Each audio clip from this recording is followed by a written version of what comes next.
Akkam jirtu kabajamtoota hordoftoota chaanaalii Qubeensaayit oduuwwan ijoo xinxala gad fageenyaa fi ragaalee amansiisoo qabannee dhiyaanneerraa har'a qabiyyee addaa sadii irratti xiyyeeffanna.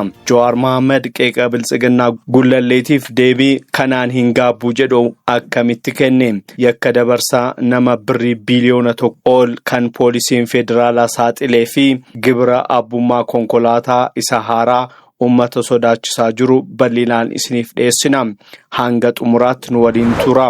Yoo qophii keenya jaallattan like gochuuf maatii keenya ta'uuf subscribe gochuu hin dagatina. Amma mata dureewwan oduu.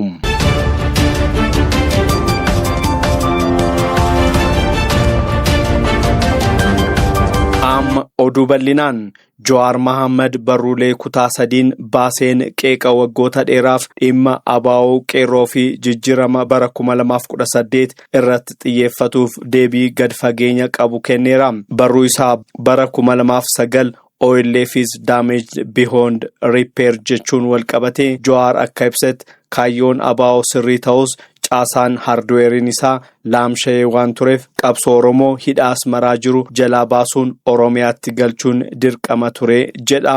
Kun immoo tarsiimoo qabsoon saba harka namaa dhuunfaa yookaan biyyaan baa jalaa ba'ee ummata biratti akka deebi'uuf kan yaadame ta'uu addeessuun qabsoo saba hidhaa irraa bilisa baasuun milkaa'ina isa guddaa akka ta'es himeera. Dhimma qeerroo jalaa butte jedhuufis Jawaar guilty as charged jechuun amanee fudhatee jira.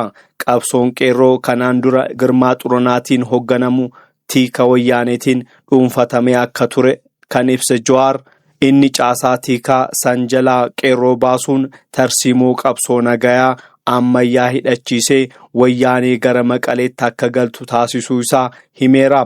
Kanaanis gaabbii tokko akka hin qabnee fi tarsiimoo Geenshaarp fayyadamuun qeerroo ijaaruun isaa qabsoo Oromoo gara injifannootti kan ceesise ta'uu dubbateera. Maaliif bara 2018 bilisoomneerraa akka jedhe yoo ibsu Jawaar qabsoon Oromoo boqonnaalee 5 keessatti akka dabartu xinxala isaa dhiyeesseera. Isaanis dadammaquu, ijaaruu, lafa qabsiisuu, aangoo dhuunfachuu fi dimokiraatessuudha. Akka Jawaar jedhutti bara 2018 murna alagaa waggaa 150 ummata keenya cunqursaa ture ofirraa buqqisuun bilisummaa boqonnaa arfaffaati. Haa ta'u malee bilisummaa jechuun dimokiraasii jechuu akka hin taane kan addeessu Jawaar qabsoon boqonnaa 5ffaa amma jiru murna keessoo fi maafiyaa saba of gidduu dhalatanii ummata saaman irratti akka ta'u waamicha godheera. Aangoo OPDO yookaan Abiy Ahmediif dabarsee kennuu isaa irratti Jawaar akka jedhutti bara 2018 filannoon isaa badaa fi akka malee fokkuu bad and ugly gidduu ture jedha. Murni ABO gaafas gandaan qoqqoodamanii wal waraanaa waan turaniif aangoo isaaniif kennuun Oromiyaa gara waraana keessoo dhiigaa yookaan civil war keessa galchaa sodaa jedhuun murna miidhaa xiqqaa fidu danda'u jedhee amani OPDO filachuu isaa himeera.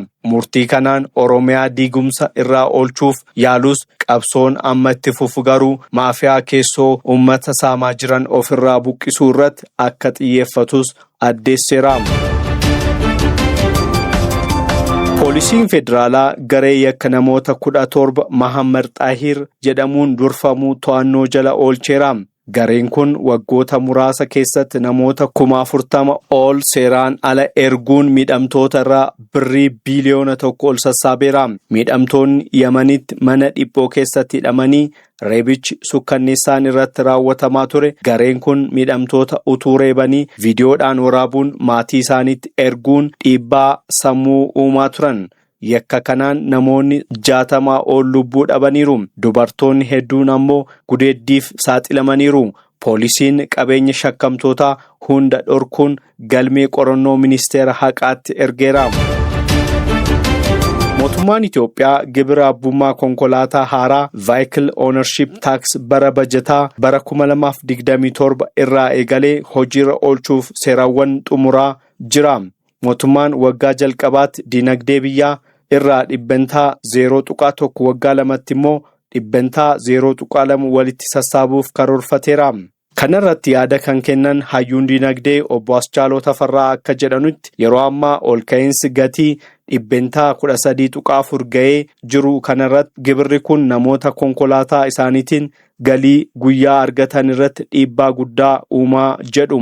Konkolaattonni Itoophiyaa keessatti jiran 1.2 qofa ta'anis gibirri kun geejjiba irratti gatii dabalataa fiduun jireenya hiyyeessaa ni dhiphisaa sodaa jedhu uumaatii jira. Magaalaa Dabra Birhaan keessatti obbo Tasfaayee Geetaachoo itti aanaan waajjira nageenyaa fi tasgabbii guyyaa sa'aatii 4 irratti ajjeefaman. Obbo Tasfaayeen kanaan dura murna faannoo keessatti qabsaa'aa turanii dhiheenya nagaa fudhatanii gara mootummaatti kan makamanidha. Gama biraatiin IHAPaan ibsa baaseen mootummaan nagaa kabachiisuu jedhuun uummata Tigraay irratti waraana haaraa banuuf qophaa'aa jira jechuun akeekkachiisaniiru. IHAPaan akka jedhutti ololli miidiyaalee mootummaa irratti deemaa jiru haala bara 2020 waraana dura ture waliin wal fakkaataa jedha ibsa isaatiin. Godaansi ogeeyyii fayyaa Itoophiyaa gara Ruwaandaatti taasifamaa jiru sababoota dhimma dinagdee, nageenyaa fi qacarrii waliin wal qabatanii kan madde yoo ta'u, keessumaa rakkoon hojii dhabdummaa Itoophiyaa keessatti hammaachuun hakimoonni kumaatamaan eebbifamanii utuu biyyattiin ogeessa barbaaddu bajata qacarrii dhabuun manatti galuun isaanii gara Ruwaandaatti akka godaanan isaan taasiseera. Ruwaandaan sirna inshuraansii fayyaa milkaa ummata dhibbantaa 90 ol hammattu qabaachuun isheetiin hospitaalonni ishee galii gahaa argatanii kaffaltii gaarii ogeeyyiidhaaf akka kaffalan carraa kan uume yoo ta'u, kunis kaffaltii xiqqaa fi hojii humnaa ol Itoophiyaa keessa jiru irraa adda isaan taasisa. Dabalataan garaagarummaan miindaa olaanaan jiraachuu isaa bira taree mootummaan Ruwaandaa ogeeyyii biyya alaarraa dhufaniif mana jireenyaa, tajaajila geejjibaa fi barnoota ijoollee isaanii irratti deeggarsa gochuun isaa hakimoota muuxannoo waggaa 20 hanga 30 qaban hawwachaa jirti. Gama biraatiin nageenyi fi tasgabbiin Ruwaandaa keessa jiru hakimoota sodaa tokko malee nagaan hojjetanii maatii isaanii waliin akka jiraatan kan taasisu yoo ta'u, kunis walitti bu'insa naannolee Itoophiyaa tokko keessatti uumamuun nageenya hakimoota balaarra bu'uu isaa waliin wal faalleessa. Akkasumas meeshaaleen teeknooloojii ammayyaa fi sirni dijitaalaa hospitaalotaa Ruwaandaa keessa jiruu fi carraan barumsaa dabalataa babal'aan ogeeyyii beekumsa isaanii gabbifatan carraa guddaa kennaaf. Godaansi kun Itoophiyaadhaaf godaansa beekumsa guddaa waan ta'eef biyyi qarshii kumaatamaan ogeessa tokko barsiisuuf baaftee utuu tajaajila irraa hin argatin dhabuun ishee hiyyummaa dinagdee fi dhibee fayyaa biyyattii caalaatti dabala. Kanaafuu mootummaan Itoophiyaa godaansa kana dhaabuuf bajata qacarrii hakimootaa dabaluu, nageenya ogeeyyii fayyaa eeguu fi inshuraansii fayyaa biyyoolessaa hojiirra oolchuun dhimma furtuu ta'uu qaba. Kabajamtoota hordoftoota keenyaa oduuwwan dhimma Jawaar Mohaammed qeerroo butuun kiyya milkaa'ina kootii jechuun isaa dhuguma qabsoo Oromoo bara 2018 sana milkeesseera jettanii yaadduu? Isin hoo dhimma kanarratti yaada akkamii qabdu? Yaada keessan koomentii jalatti nuuf barreessaa.